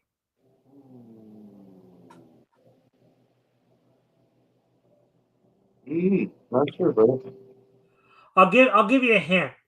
It starts with the letter H. Look at the previous panel, and that's an auto gyro right there. Helicopter. Right, exactly. Helicopter. Today we use the term helicopter for it, but in those days they called them auto gyros.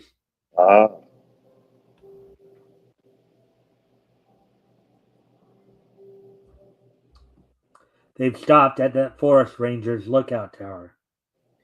In the tower, what are you going to do? Kill you, so you won't be able to give warning about the last fire we started. We want it to have time to spread.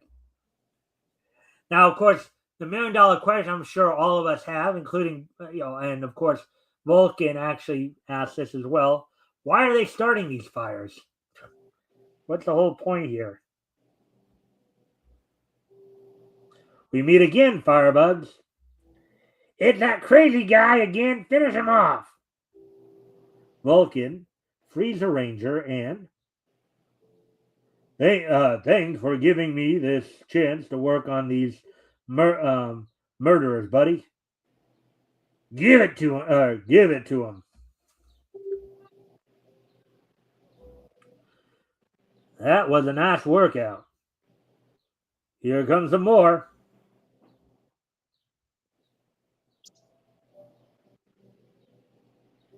He's setting the rope ladder. Oh, I'm sorry.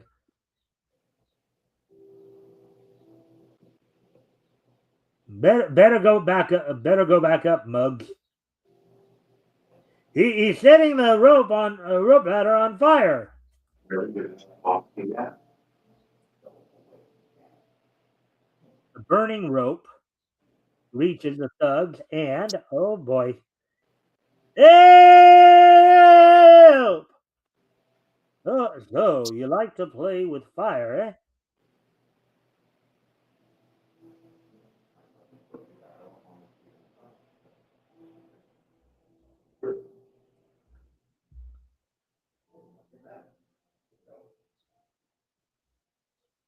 The burning rope hit the gas in the auto gyro. They'll never use that machine for evil purposes again. And look, now that's that. Look at that. Now, here's the thing, by the time you were reading comics back in the 80s, The couch doesn't stay on the couch. Oh. Are you even at your screen there? Yeah. Huh. I didn't even know he left his camera there. All right. So Adrian, take a look at that panel on the right there. See how those guys are falling? Yes. Now I'm sure you never saw anything like that when you were reading comics, right? No. You want to know why? What's that like? Have you ever heard the name Dr. Frederick Wortham? No, man. Dr. Frederick Wortham wrote a book that came out in 1954 called The Seduction of Innocence. He was a psychiatrist. He did a study on the effect comic book had on kids at the time. He started this study like in 1948. Okay. Now, of course, being a kid of the 80s, you probably remember all the talk they were talking about how video games caused kids to become more violent, right? You remember that? Remember that from when we were kids? Yes. Okay, well, Brother. Frederick Wortham was the guy behind the comics book version of that idea back in the 40s and 50s. It led to something called the Comics Code Authority, which was the comic industry's attempt to police themselves after they'd been called before Congress to testify as to whether or not comic books led to delinquency, because prior to his research, you know, comics at times were quite graphic, as you see here, right? Mhm. So another little history lesson for you in that regard. Wow, we're in an hour 50 here. I'm going to hurry along to finish the story, but look at how gruesome that death scene is right there. They're falling, and one guy's on fire, right? Quite a horrific way to perish. All right. So, anyways,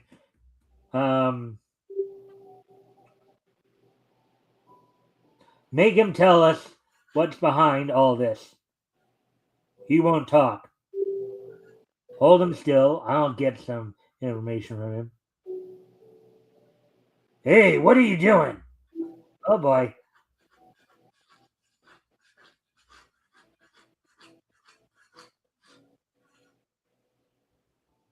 Oh, man.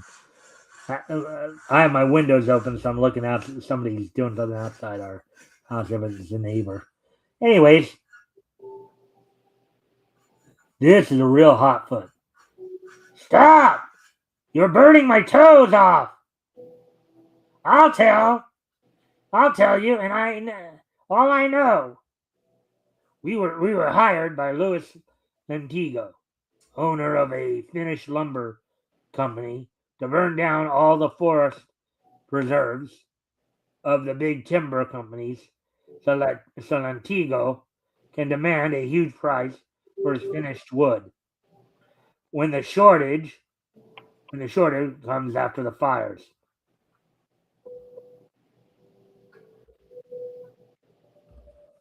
I'll leave you with your prisoner now while I go see this fellow Lentigo. Goodbye, Vulcan, and thanks. Vulcan arrives at a nearby city. There's the Lentigo building. I hope Lentigo himself is there.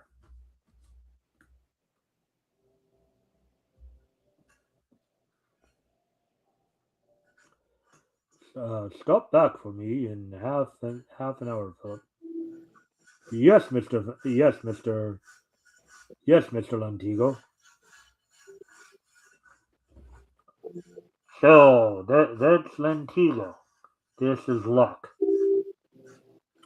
But as Vulcan starts to follow into the building, who do you want to see, fella? Mr. Lentigo. Mr. Lentigo didn't leave word that he was expecting you. Scram, you fugitive from Mardi Gras. I'm afraid I'll have to teach you some manners. Why you shouldn't have done that. You set your nice club on fire. Oh boy. Sheesh. Ouch! What the? Better better put a little butter on that hand. Am I seeing things? The card hits this guy with a club, and the club catches fire. Wow! What floor is Mr. Lentigo on?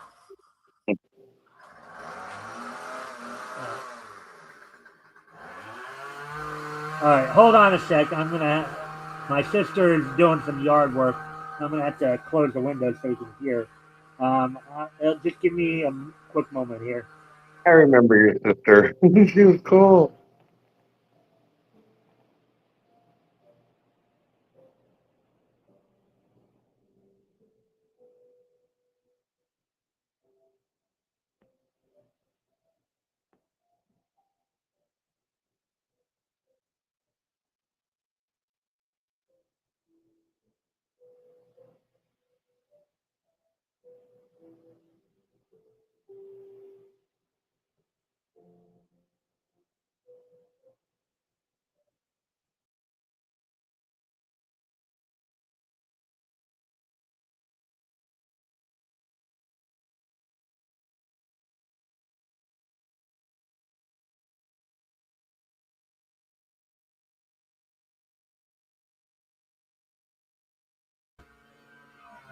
I wonder what happened to Adrian. Hopefully he comes back. We'll give him a moment or two.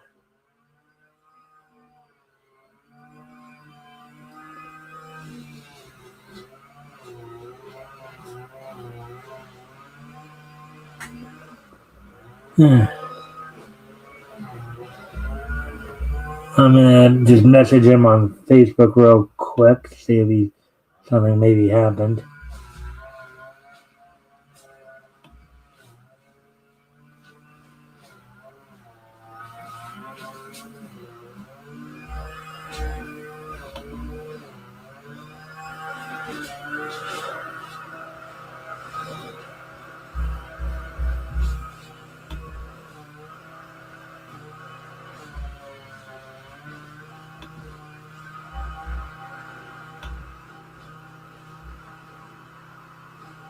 Oh, dang.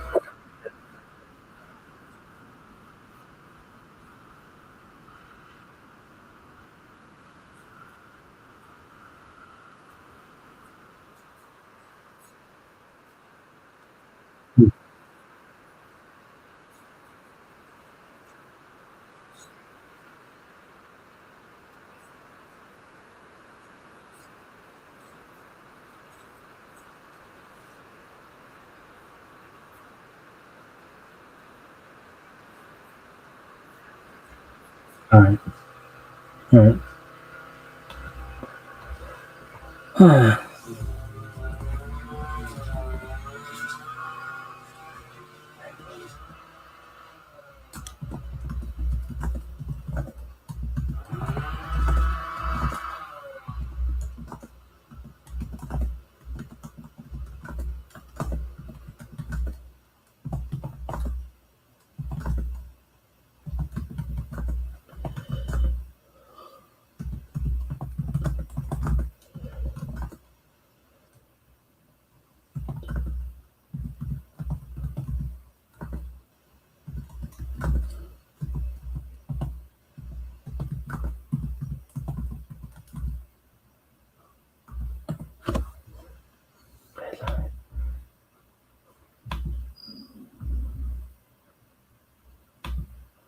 All right. So Adrian had so he had to deliver something, and that's why he left. So he had to go. But I do hope to have him back here at some point in the future. So I'll let you guys know when that all goes down.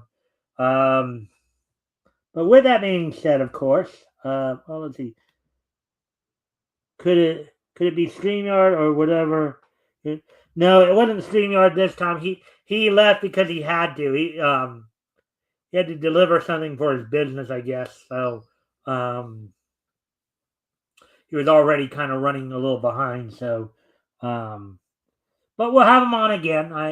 We talked about it. I just didn't, hopefully next time he can stay for the whole show. So probably with a little bit more advance notice. And I've still got to find I'm hoping I can reach Shadowhawk soon as well. See if he'll come back as well. So, anyways, so let's get this story wrapped. Let's get this story wrapped up, and then we'll wrap things up. Start wrapping things up. Finish off the story. Of course, with Adrian gone, that means we probably won't get a chance to do the whole best of worst of stuff. And then we'll do history, and then we'll be done. So, anyways, again, friendly reminder to everybody, if you haven't already, you guys can help out by liking and sharing the stream. See if we can get some more friendly people to engage. That'd be appreciated. Also, if anything here grabs your attention, feel free to comment and or ask questions. I'll try to answer the question best of my ability. And let's see, not sure. I'm hoping one day I could be a co-host. Well, you have been on for a while. Maybe we will have to. Maybe I will consider it. But I'll think about it necessary. Anyways,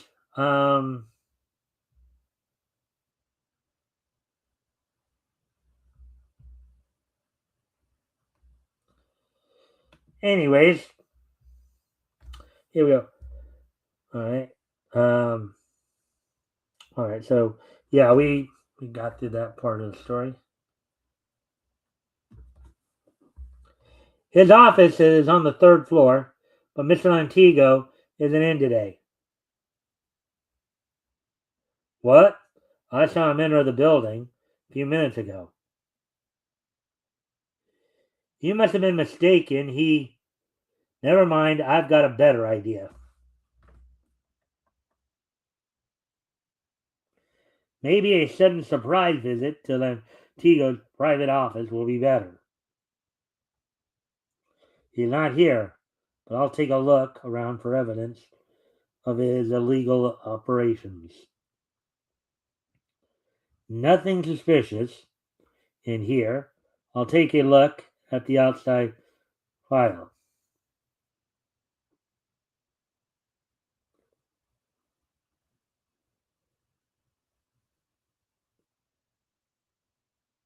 Who's that guy? It's all right, folks. I just want to look around. Hey, you can't do that, mister. Those files are private. These people are going to pester me. I'll have to stop them without hurting them. This ought to make a nice little blaze. Hey, stop that! A little heat from my hands and have a little flame for it to hold them off while I go through these files. Fire! Fire! Antigo's business all seems on the up and up. Unless he has secret quarters, he's in this building somewhere, and I'm going to find him. I've searched the whole building, can't find a trace of Antigo. Maybe I was mistaken. Then, as Vulcan leaves the building, there's Antigo coming out again. He was in the building. I'm going to settle this. One moment, Lantigo. I want to talk to you about those forest fires. Shall we go to your secret hideout? Let go of me. What is this nonsense?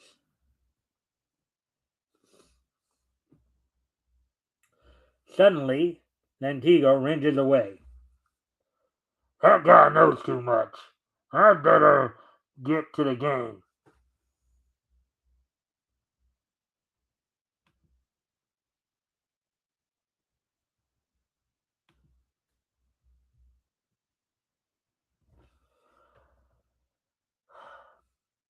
I'll let him get away so he'll lead me to the hideout.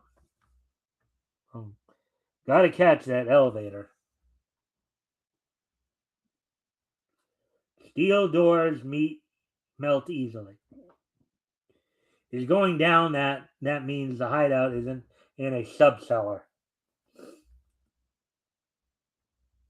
As the elevator stops three floors below ground. That screwball is right on top of the elevator. Oh, and those doors will fix him. You bit right into your parlor, Mr. Spider. Here he comes. Give him the works.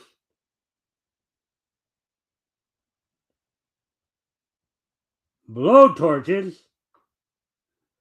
A warm reception is just what I like.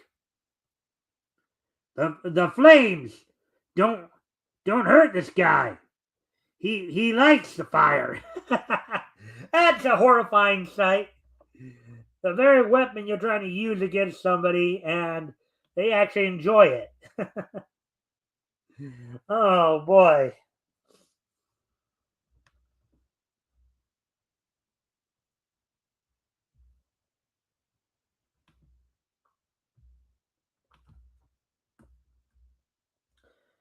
Come on, gang.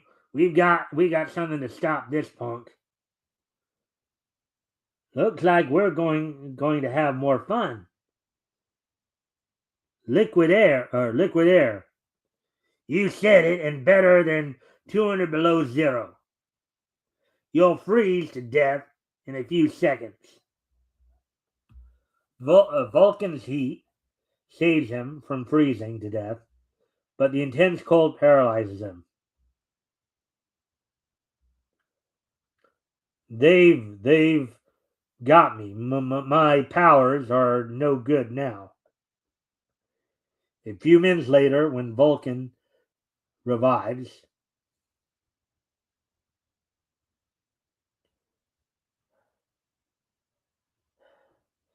Mister, help me. Antigo's going to kill me because I found out about his underground offices. Yes, and when I come back, I'll take that freak. I'm still too frozen to do anything. It takes quite a while for Vulcan to be able to radiate heat again, but then, at last, I hope I still have time to save the girl. He melted his way right out of the chains. Shoot him! All right, Rex. Talk fast. Which way did Lentigo go with the girl? Bullets are melting.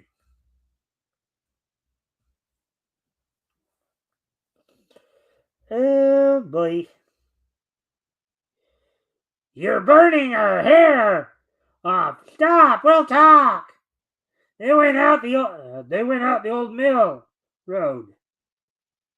That's all I wanted to know. Oh, look at that. Eesh.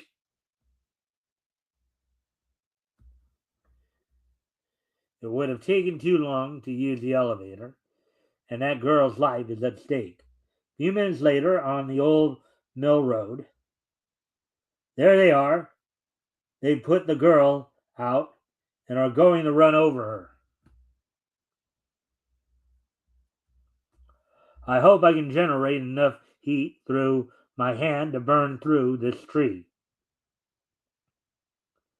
There it goes. That tree's going to fall right in our path.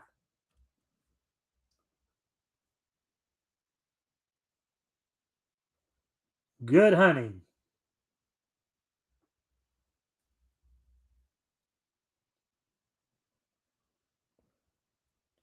How did you get mixed up with this mob, young lady? I was Lantigo's secretary. When I found out about his secret offices and crooked business, he captured me. Look, the car. It's caught fire.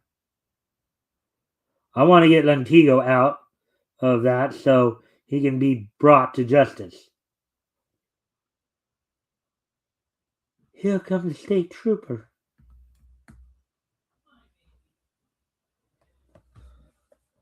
Here they are, officer. Hot off the griddle. I wish I could dip into a fire like that without getting burned. Half an hour later, back at Lentigo's underground offices, I'm glad he was caught before he could do more damage.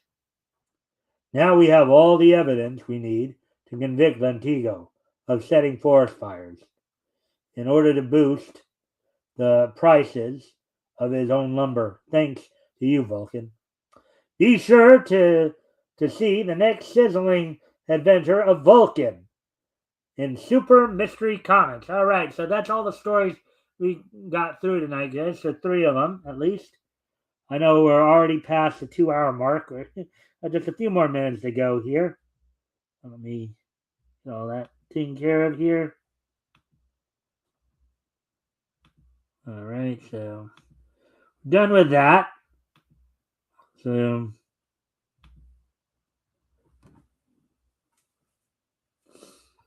June 27, 2001, June 28th, 1976, June 27th, 1926, and June 20th. All right. So Metal, if you're still here, here's so today, of course, is Sunday, June the 28th, 2026. So let's take a look back at this day in Nietzsche history. History! And first up, Metal, and if you're here, you're gonna appreciate this piece in Nietzsche history. As on yesterday's date 100 years ago. Yesterday's date 100 years ago.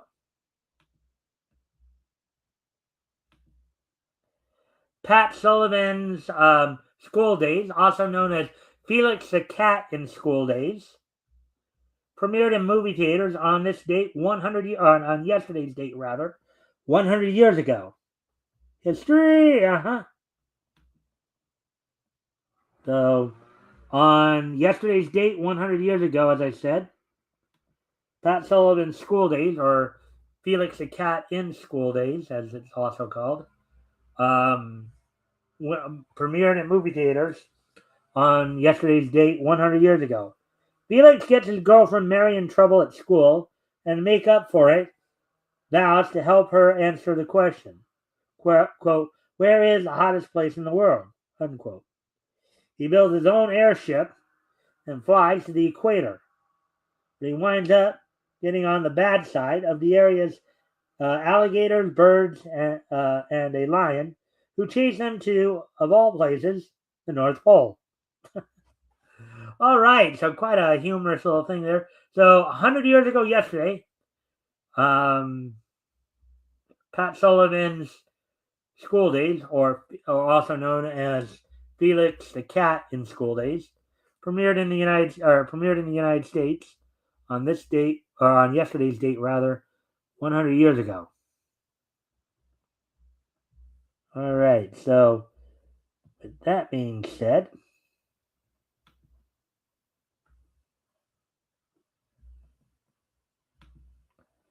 now moving on to the next piece of Nietzsche history.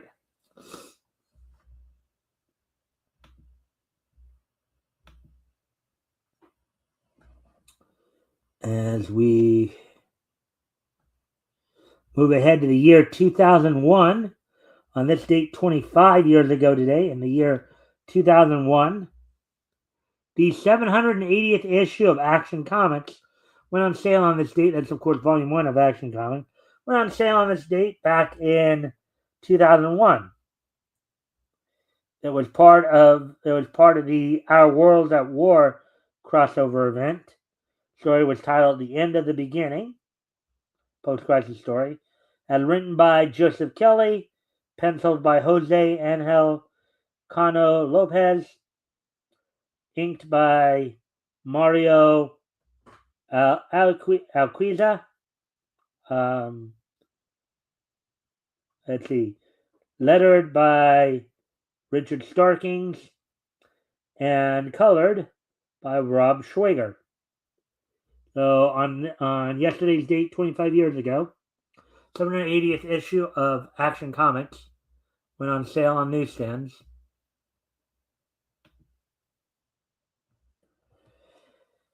Now, moving on, of course, to today's date.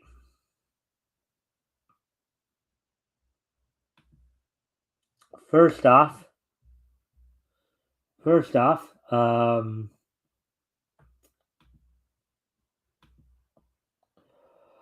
on today's date, 50 years ago today, back in 1976. On this date, 50 years ago today, back in 1976. The Minnesota Wrecking Crew, at this point comprised of Gene and Ole Anderson, regained the NWA Mid-Atlantic World Tag Team titles from Dino Bravo and Mr. Wrestling in Greenville, South Carolina. So on this date, 50 years ago today, the Minnesota Wrecking Crew comprised this incarnation comprised of Gene and Ole Anderson, regained the NWA Mid-Atlantic World Tag Team titles from Dino Bravo and Mr. Wrestling in Greenville, South Carolina.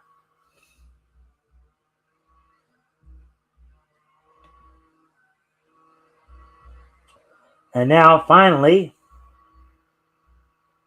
2001, just so nice that we're gonna hit it twice. And also on this date in the year 2001,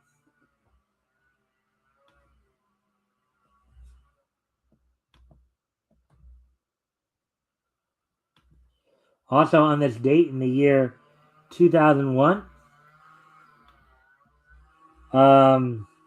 Satellite and Studio Gazelle's Gene Shaft finished its run on Japanese television on this date back in 2001. So 25 years ago today, Satellite and Studio Gazelle's Gene Shaft finished its run on Japanese television. So with that, I do thank everybody for being here today.